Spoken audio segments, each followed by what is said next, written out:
Mm.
ask that all councillors turn their microphone off, and if they want to speak on any item, they type next or speak in the chat box and unmute themselves when I come to them. Is that all right? Okay. So good morning, everybody. So you'll have to forgive me. I'm going to go from one screen to the other, so you'll see my profile quite a lot, so that's okay. So welcome, councillors, to this meeting of the Organisation Scrutiny Committee. This is a public meeting being streamed live to YouTube and via the council's website. The meeting is also being recorded for the purposes of the minutes. I've been advised that the live stream is now up and running.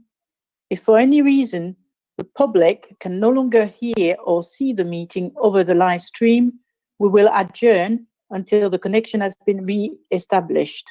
Can I ask the governance officer to explain the procedure for this meeting, please? Thank you, Chair. Microphones should remain muted at all times, unless a member has been called on to speak by the Chair. This is to minimise background noise. Members can leave their cameras switched on if they feel that in doing so, it enhances the debate. If a member wishes to speak on an item or during the debate, please indicate this by using the chat function to type speak. The Chair will then call on you to speak as appropriate. Voting will be done so by acclamation. A simple show of hands will indicate that the committee is in agreement. If you are disconnected from the meeting, please try to rejoin as quickly as possible. If you have any technical difficulties, please contact one of the meeting facilitators as indicated on the meeting access details. If you're about to speak, the meeting will wait a few moments for you to rejoin. Thank you, Chair. Thank you. So we'll go straight on to item 1, which is apologies for absence, please. I've not received any apologies, Chair. Okay. Have any councillors present received apologies from their colleagues? No. So we'll take a note. Thank you. So those apologies will have been noted. Okay. So the second item is declarations of interest. If any members do have any interest to declare, can you please turn your microphone on now and speak on the interest concerned? No? Okay. Item 3 of the meeting, so the minutes of last meeting. Can we agree that the minutes of the last meeting were a true and accurate record? I know it's quite some time ago, but if I could see with a show of hands, possibly, that you're all happy with the minutes and that they are accurate. Yeah. Okay, thank you very much. Right, we go on to item 4, which is to cover the remit of the committee. Obviously, some of us have been members of this committee for over the last year or for longer than that for some of us, and we'll know the remit. But I just ask Sue if you could go through this item, and specifically we have new members, and I just wonder if they could be sent a bit of a summary as well by email. I've been asked, I think Councillor Wright is not present today, but he's not been a member of this committee before, and it might be useful to just have a brief summary of what this committee is about. Sue, you need to unmute yourself. Thank you, Chair. Sorry about that. Thank you. Yes, I did actually send out with the papers terms of reference, which I'll just touch on, but I can also send them a copy of my notes so they can see the things I'm about to say. And apologies to those members that have been on Scrutiny for a long time and will know this, but I think it's important both for new members and also for members of the public which may be viewing to see what the committee's powers are. So I just wanted to as I say, provide new committee members with a quick outline of what the committee can do. and the key points of what scrutiny is and what it isn't. As I say, you have your terms of reference sheet in your agenda pack that provides details of what is within the committee's remit. And in that item 4, it gives details of all the scrutiny committee's remits. The first bit is about areas that all scrutiny committees can do, and then you have the individual bits of each scrutiny committee. So you can see for organisation scrutiny committee, there's quite a remit to look at all the services within the council. The reason I provided all of the terms of reference is that on occasion, it may be that some items cross the remits of more than one committee. So you can see if ever you have to raise an issue, either by the chair or with myself, if it doesn't fall within this committee, there is a facility for you to ask the chair of the relevant committee whether they would consider it at their committee. So just some key points of what scrutiny is. It's a mechanism for backbench councillors to monitor council performance. And the way it can do this is by using performance information, monitoring action plans from reviews or other action plans within the council, and being alert to service performance on the ground, and bringing back to the chair any issues of concern you might have about service delivery. You can also examine cabinet proposals and decisions, and you'll see on the agenda later that at every meeting you get a forward plan of executive decisions. This document sets out what the cabinet will be, key decisions the cabinet will be looking at over a rolling 4-month period. Usually members have picked up on these things through other mechanisms, but it's considered best practice to have that document so you can overview what's happening at the cabinet in terms of key decisions. And if you do have any issues, you can request some further information for the committee to consider whether they wish to do anything with it. You can contribute to policy making and review, and you can do this by being a consultee, monitoring how well a policy is working, and if you think appropriate, making recommendations for improvement to cabinet. As a standard thing, scrutiny is always consulted on whether it wants to look at any policies in its remit. Obviously, the council has a lot of policies because we cover a lot of service areas, so we couldn't possibly look at them all. But if there's anything that comes through, I would raise that with the chair and ask her whether she wanted it to come to committee. You can also review issues of concern, say from residents on behalf of the community, and that's an important part of scrutiny, capturing that public voice. You can't make decisions or write policies yourself, but the power that you do have is the power of influence. You can make informed recommendations to cabinet supported by the evidence, which you gather from a mix of stakeholders, including officers, partners and the public. So how does the committee usually work, Chair? How the committee works is down to the committee determine itself, but in the past it's had 2 main aspects that it's done as a committee. It produces an annual work programme, and this is where you consider, and we'll do this later on the agenda, the items that you want to look at in the year. And it's good to have a work programme because the committee will be busy. Therefore, it's about trying to manage that workload and fit in that work programme the key issues that you want to address within the year. Of course, we always leave some space within that work programme for emerging issues, so you can respond to emergency issues that might occur, say, with a service or out in the community. Your second piece of work tends to be review work. So usually committees do an in-depth review where you select a topic you want to have an in-depth look at, and that would usually take all the municipal year to undertake that review. However, given the circumstances we find ourselves in, there is another option which is called spotlight reviews, which allows a shorter review to take place and a quicker look at issues. So that's when we come to discuss it later in the agenda. The committee will need to talk that through and decide what they want to do. If you do an in-depth review, that usually takes all your capacity because you only have 6-7 meetings a year.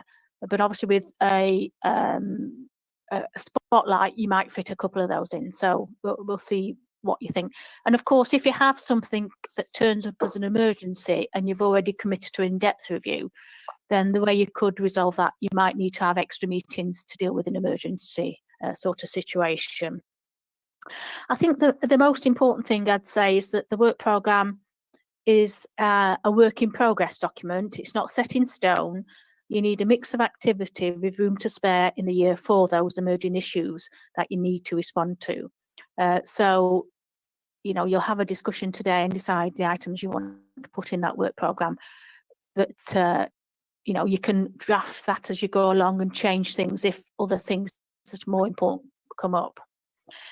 One of the things you need to really be clear is that you consider what you can actually influence and what values your choices will add. In terms of the in-depth review work, if I can just mention that key stage is what happens in an in-depth review for those new members. So the committee will have a discussion about the topics that you might want to consider, and then you will decide which is the one you're going to do, and you do that by a process of looking at what might add value, you know, what you can influence, you know, the sort of thing that you think will really be worth doing in the year, because you're going to invest a lot of time interviewing people and you know, considering documentation and stuff like that. Once you've selected your topic, the review is then scoped.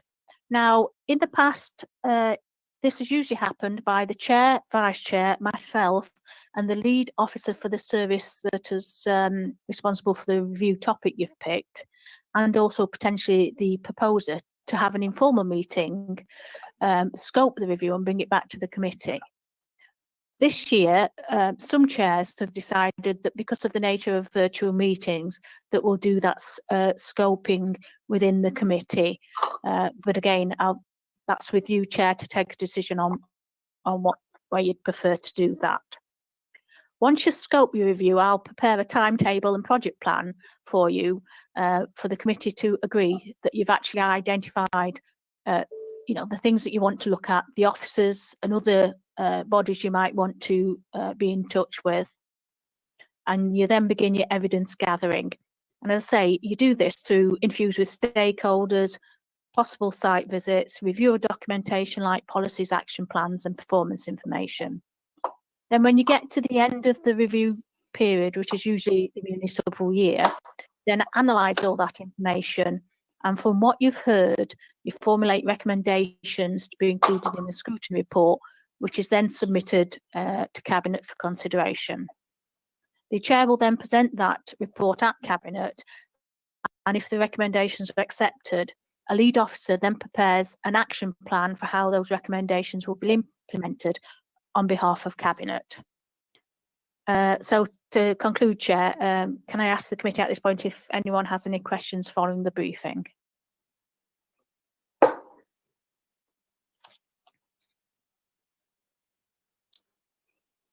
So nobody's requested to speak. So thank you, Sue. That was pretty straightforward and clear. And for those who are very new to this meeting, very often, you know, as we progress with the meetings and the conversation, it becomes a bit clearer what we are trying to achieve. So, and I'm available on the phone as well if anybody has questions. I'm happy to have a chat with anybody over the phone as well to clarify some of the points that have been made. Okay, so we will move on to the next item, which is the selection of scrutiny review topic. And if you remember, an email was sent out to members a few weeks ago to see if you had any suggestions in terms of topics for review this year. Anybody can put forward suggestions. Last year we were, 2019-2020, we were reviewing the health and well-being across the HR and the staff of the council. And we've got room for another topic this year. I do agree with what you said, Sue, that considering we're under very difficult circumstances, and we don't know when we'll be able to get back together. I like the idea of having a few spotlight topics, but obviously that will depend on what members of this committee feel they would like to look into this year.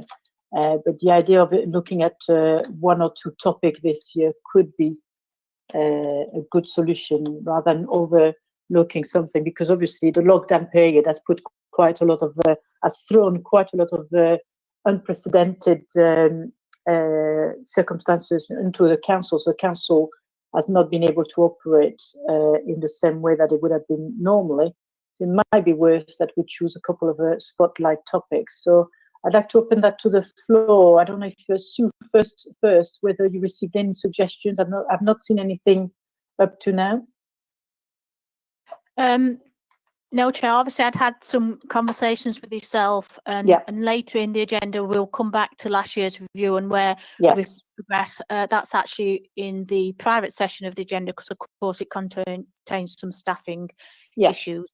But I know certainly, I think it was the leader that had suggested mental health and well-being, and whether that might be worth a look in the circumstances we find ourselves in. Home working, I gather that the council is doing some work around this, so whether we are interested in doing something, but obviously if the council's doing something, that would be duplication, but there may be a piece of work there. Chair, I think you were saying that if we if we could add some value to that, that would be something that could be considered. Transformation is something that this committee has a watching brief on anyhow, because we have the council's transformation programme. But again, given the circumstances we're in, you may wish to do something around that. Obviously, there's a reflection on what we've done during the pandemic, to look at things that we've been doing well and whether there's anything we can do to help improve that going forward. And I think I'll leave it at that, Chair, for the time being, if that's okay. Thank you. Yes. So I was just going to say, in terms of one of the ideas that was put forward, which I think is a valid idea, and I'd like to hear what members' thoughts are on that. But obviously, during lockdown, one of the key issue has been the health and well-being of our staff, because obviously home working might sound great when it comes to the flexibility that it offers, but during the circumstances of lockdown, how did we manage that health and well-being for our staff, and what are the lessons to be learned? So it could be one of the spotlight topic that we look at, because it's very much something that is we're still in lockdown as far as we're concerned, but things are being relaxed, so we can see the end of the tunnel.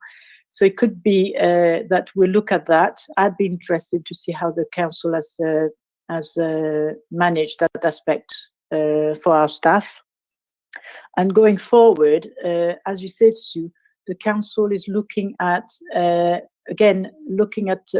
increasing potentially home working, because a lot of our services, and I see that with other councils, a lot of our services have continued to operate quite well, with a majority of staff working from home.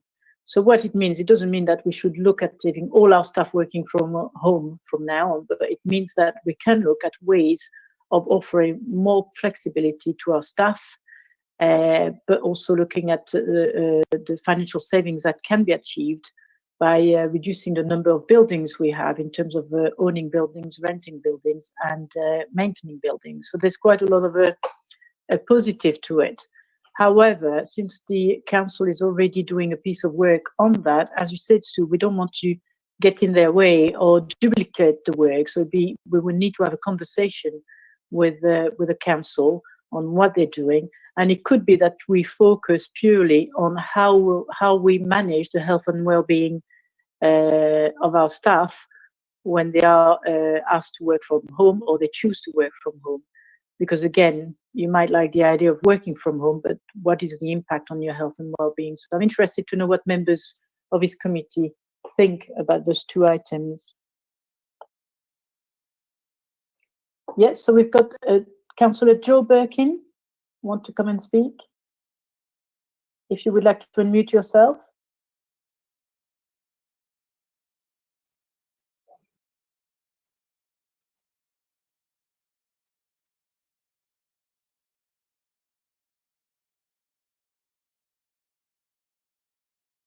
Councillor Joe Birkin? No.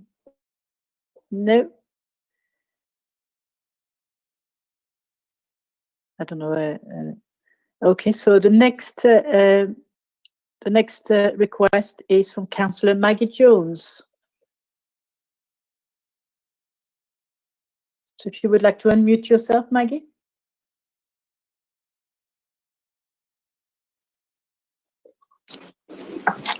Yeah, I was thinking about these topics as things that we need to look at.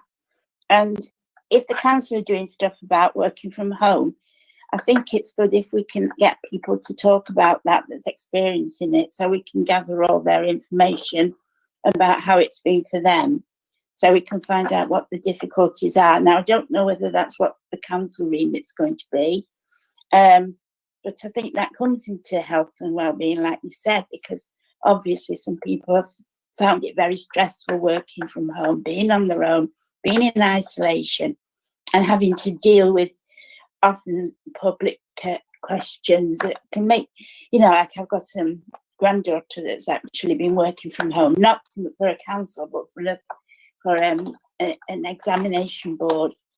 And she's found it very difficult because she's been like on the front line with complaints and things like that. So it's how you deal with things as the experience of individuals, really. Yeah. Thank you, Councillor Jones. So I don't know if Councillor Joe Birkin, are you able to speak now? Or? Yes, thank you, Chair. I'm having problems with the audio because I've got my laptop and everybody's booming and you're all screeching at me. Right. I like the idea of looking at working from home. Sorry, let me say this.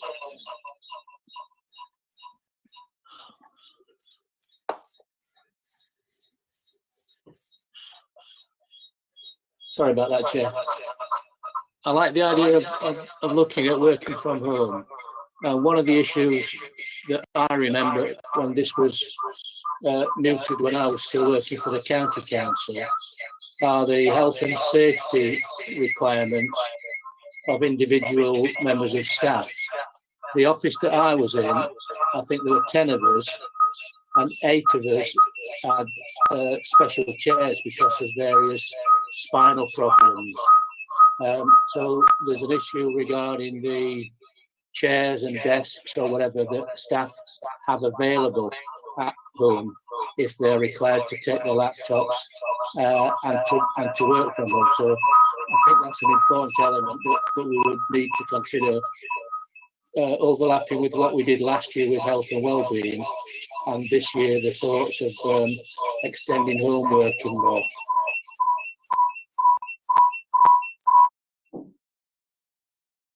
Thank you. I think, yeah, we could. I had a lot of background noise with this, but I got most of the points that were made.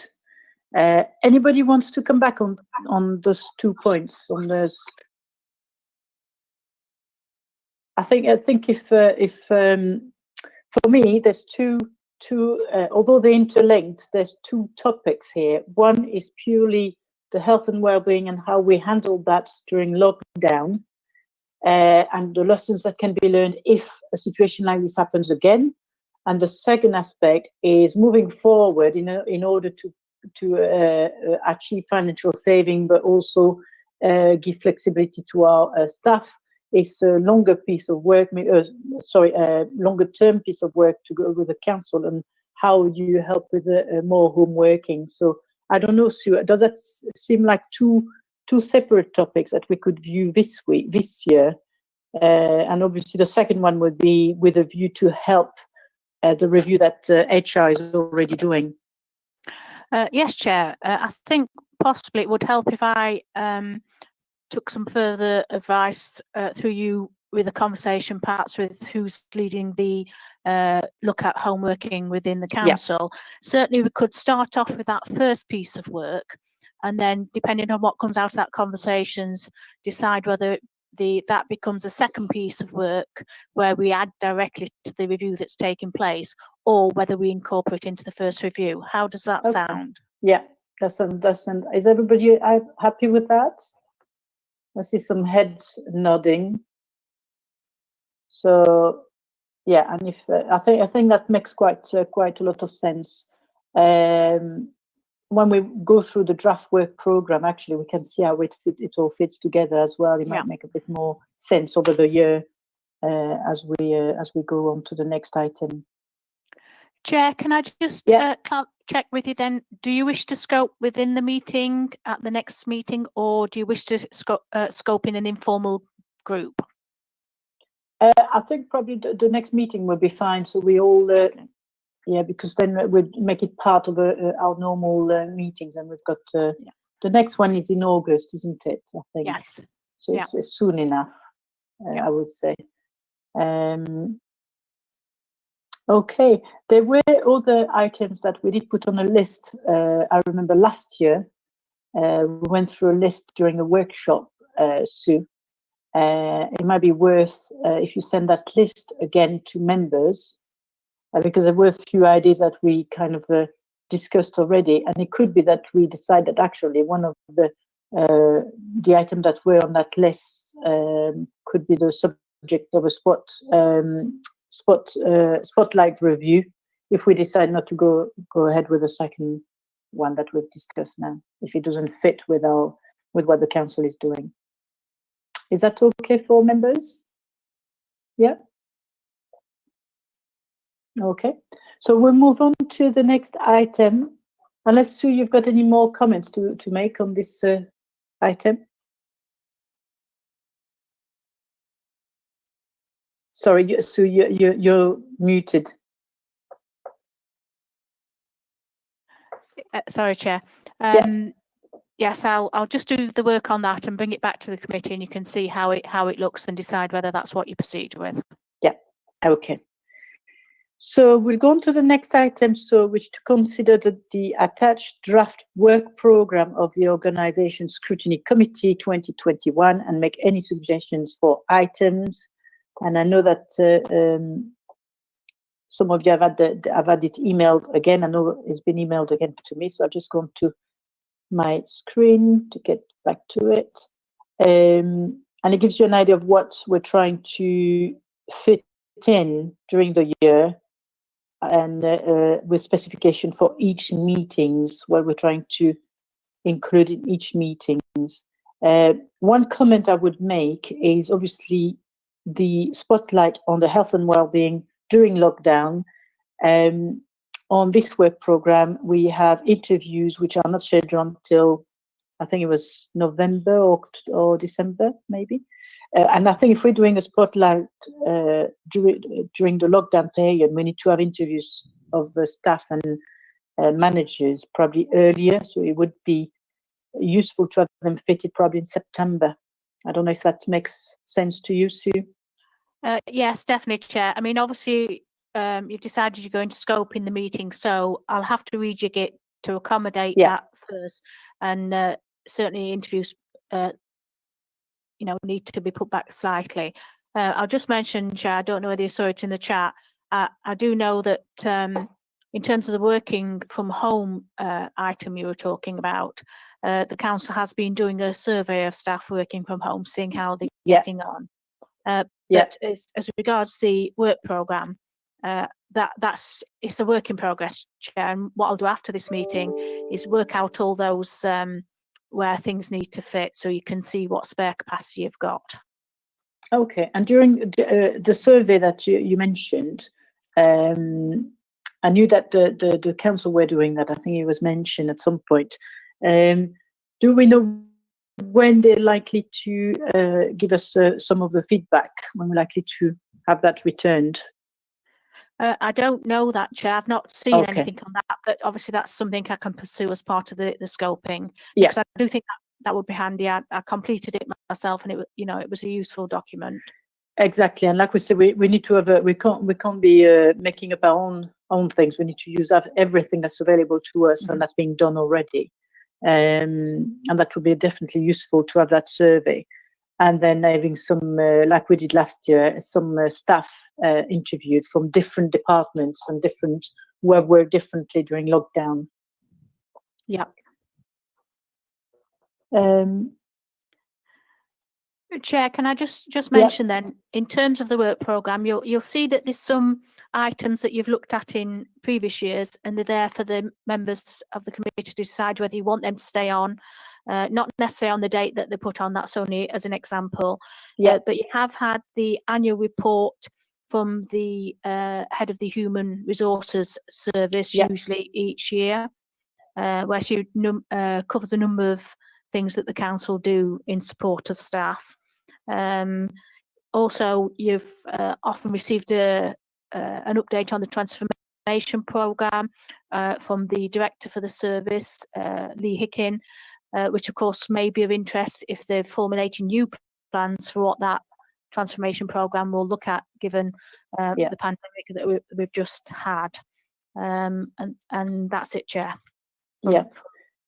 So my personal view is that I would like those items to remain on the work programme. I thought they were quite useful to have last year. Any comments from the members? No, I don't see anybody.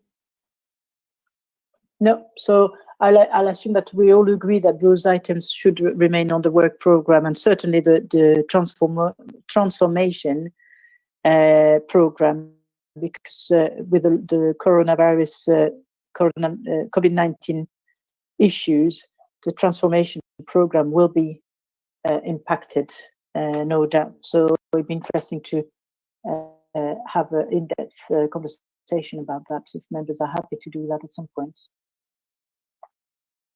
Yeah. To remind me, if any members did have suggestions after this meeting, we can still include that, because we're coming back to this work programme in August anyway. Yeah, absolutely, Chair. If members do have any issues they wish to raise, if you can let me have them, obviously I'll have a conversation with the Chair, and if it's felt that it's an item for the draft programme, we'll work it into the work programme. Obviously, with the review topic you've chose, that will take up many of your dates, and we'll just fit it in around that. And there may be even space for some other items as we go through. Yeah. Okay. And as before, I think we all agree that we'd rather do, look at an item in and do it properly, rather than trying to look at loads of things and not doing any of those things well. So, so if any members have any suggestion that they think after this meeting that just like you feel like you've not thought of it during the meeting, you're welcome to send us an email and let us know what your thoughts are. Happy to consider those. Okay, any questions from members? Let me just go to my chat. Oh, Heather, yes, I agree. So that's good. Thank you very much. So any other questions from members? Are we happy to move on to the next item? So the next item, I've got to get out of my screen now. Okay, so the draft work programme, we've just gone through this. The next item is a list of key decisions that we need to consider. So these are the key decisions that the councils are planning to take. I'll just change my screen again, bear with me. Yeah. Okay, any questions on the key decisions or comments that you feel you want to make at this point? Chair, if I could... Councillor Potts, yeah. Oh, sorry. Yeah. Chair, can I just make a point? I have thrown it in the chat, but I do feel I'm not being able to interact at all because I haven't had hard copies of this paperwork, and I'm not the only councillor here who hasn't received them. So I just wanted that to be noted. I believe they have been sent out, but I haven't got them. So it's making it incorrect because I haven't got another screen, so I can't access the paper. The agenda. And I think Damon has said that he's just sent them again to you, Councillor Potts. But Heather, Councillor Liggett, you said you haven't received yours either. Yeah, can I just confirm to members that there's been no hard copies sent out at all. So no members have got hard copies. It's been entirely virtual. So if any member feels that they've missed out, I can assure them they haven't.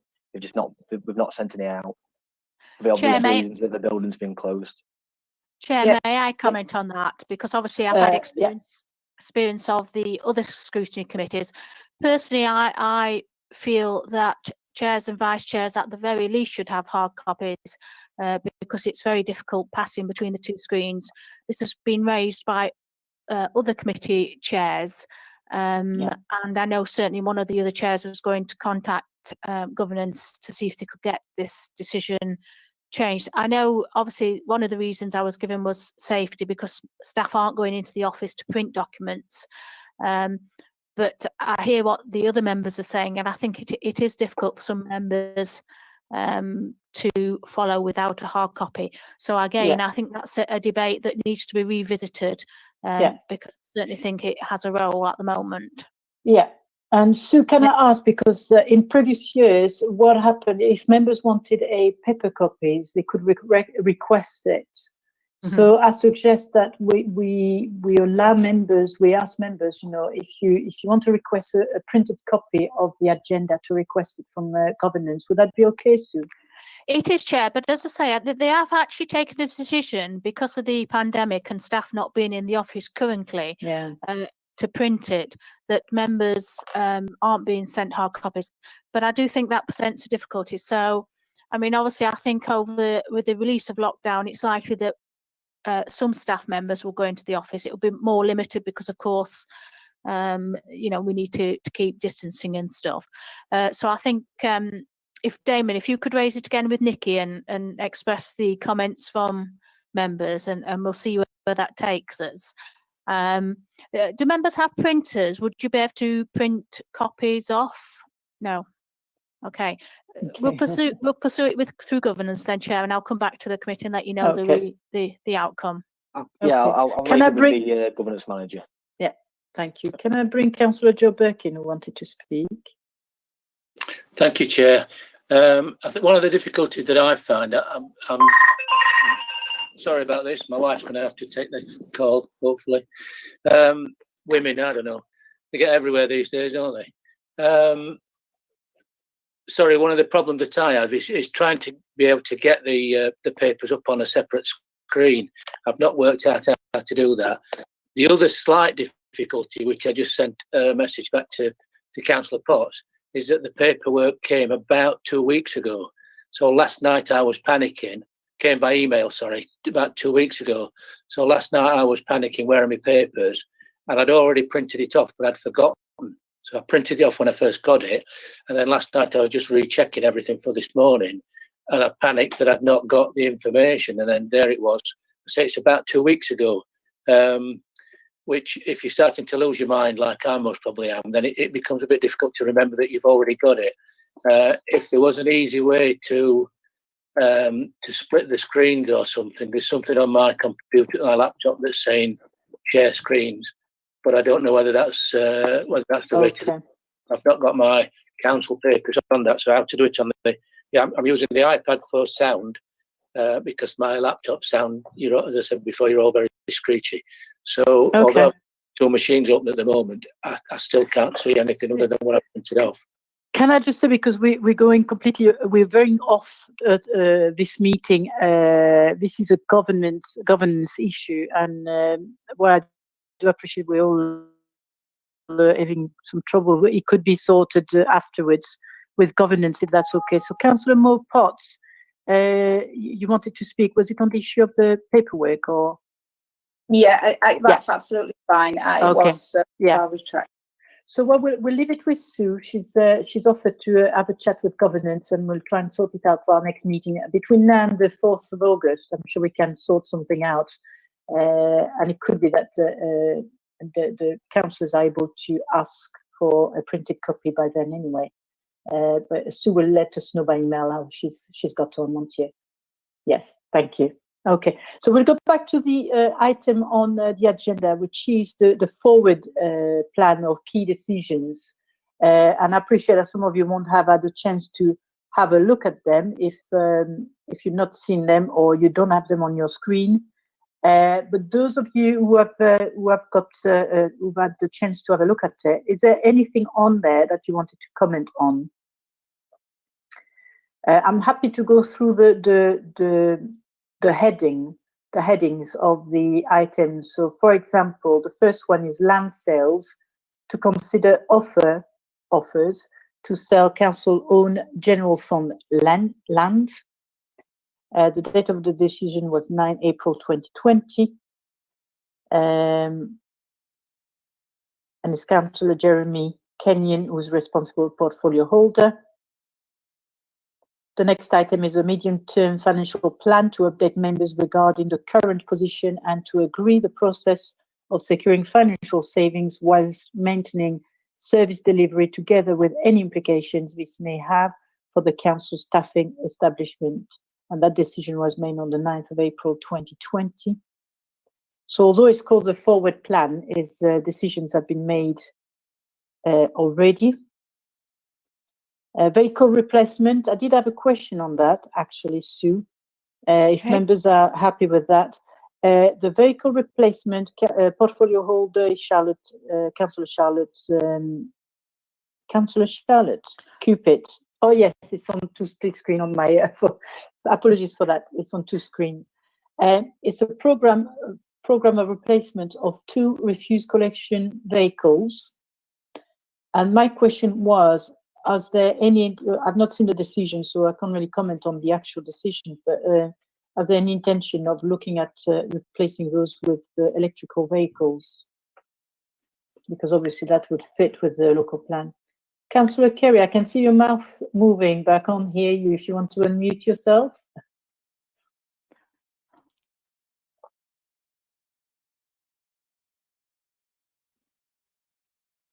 No, I was only commenting. I didn't know whether an electric vehicle had the capability to perform the performance. I don't know. It's early doors. Yeah. As I say, it's very difficult. I've only got a tablet. I haven't got a computer as well. So, you know, it's getting documentation, but you've already covered that. But yeah. I'm with you. I'll get into it. Chair, may I comment?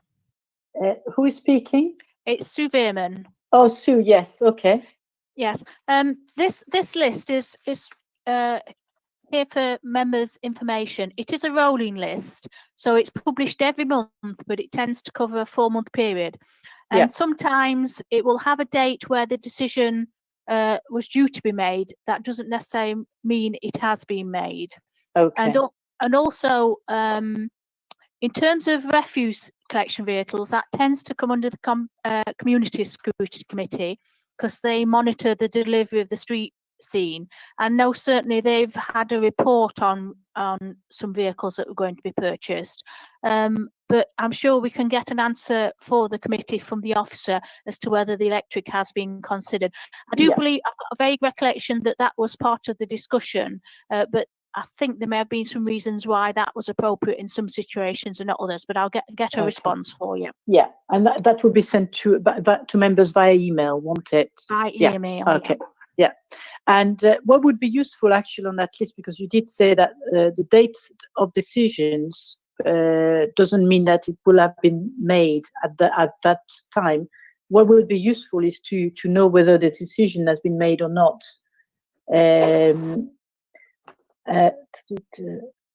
Councillor Heather Leggett is next to speak. I'm not actually 100% positive, but I think it has been put on hold because, as Councillor Birkin suggested, the electric bin lorries I don't think can travel the distances we have in this county, etc. You know, from our bin lorries has to come from Bolsover at this end because it's so far from Eckington. And also, I think there was an astronomical price difference, as in hundreds of thousands of pounds price difference. So I think it has been put on hold at the moment. Okay. Okay, well, that's useful information, actually. Okay, and so the next item on that list is a medium-term financial plan to update members regarding the current position and to agree the process. No, I've already read that one. It's Councillor Paul Parkin, portfolio holder. Apologies about that. So with any comments or questions on this item? No? Oh, hang on. We've got Councillor Mo Potts next to speak. Yeah, the item on land sales. Can anybody tell me, is there a list that's accessible to the public of areas of land that are up for sale? And is there sort of any defining, is it dependent upon area? Is it certain areas that are selected for sales of certain sizes of land? Is this information publicly available? I think we can ask the question, but I'd be very surprised if it was a public document. And the reason is sometimes you might have a piece of land that you consider surplus, but you might not want to put it on the market just yet. So it's only the same as a developer might want to keep some of his land back for a bit and decide that they will put it on the market when it's more valuable, when it comes to the market value has increased. So I'd be very surprised if the council would have a systematic list that is made public. Yeah. The only reason I ask is when we do get applications to purchase the land, then are you saying that they are just speculative from the residents' point of view? They haven't been able to access it. As you say, you think that will be confidential. So they've just actually contacted the council then, I assume, and said, would you be interested in selling this piece of land? Chair, may I add to that? Yeah, Sue. Right. Yes. The item is just shown as land sales, and it's a standing item on this document. This document is a public document, and when it concerns an actual application that's going through, often details were shown on there so people can see what area is being talked about. There is a process within the council, and we have a special committee that looks at these issues. And if I remember correctly, there are obviously speculative inquiries from members of the public, but there's a procedure that has gone through the appropriate committee and been approved for how the council then looks at them and takes them forward.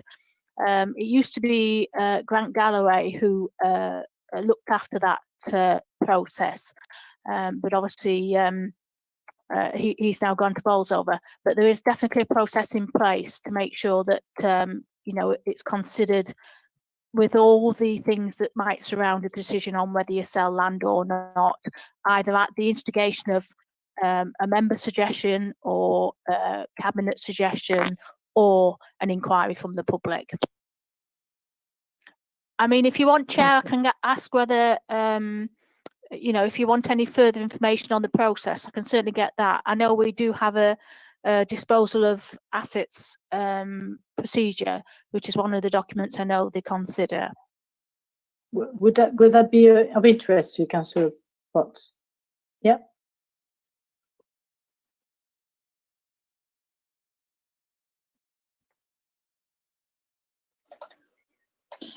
Yes, it would. Thank you. Yeah. Thank you. So we'll have that sent by email as well. And if you could send it to all members, that'd be fantastic. Yes, Chair. Lovely. Thank you. Any other questions or comments on this item?